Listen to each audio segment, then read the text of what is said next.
ভয়াবহ বজ্রঘাতে দুটি গরুর মৃত্যু, চরম সংকটে কৃষক পরিবার। মালবাজারের তেলিমশা গ্রাম পঞ্চায়েতের ডেমকাঝোড়ার ডাঙ্গাপাড়া এলাকায় বুধবার এক মর্মান্তিক ঘটনা ঘটেছে। আলিয়ার রহমান নামে এক কৃষকের দুটি হাল চাষের গরু বজ্রাঘাতে মারা যায়। জানা গেছে, বিকেলবেলায় গরু দুটি বাড়ির সামনে বাঁশবাগানে বাঁধা ছিল। সেই সময় আকস্মিক বজ্রাঘাতে ঘটনাস্থলেই তাদের মৃত্যু হয়। এই ঘটনায় আলিয়ার রহমান গভীর সংকটে পড়েছেন, কারণ এই গরু দুটি ছিল তার পরিবারের প্রধান উপার্জনের উৎস।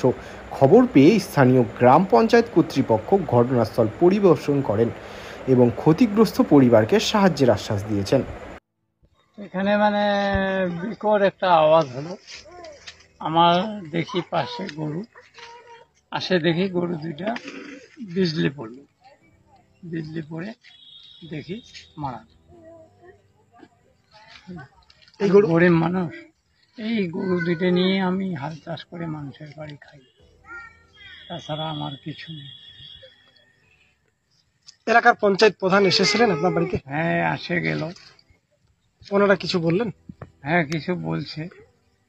সহযোগিতা করবেন তো? হ্যাঁ, সহযোগিতা করবেন। এই জন্য আলিয়া রহমান। আপনার বাড়ি? ডেমকাঝোড়া।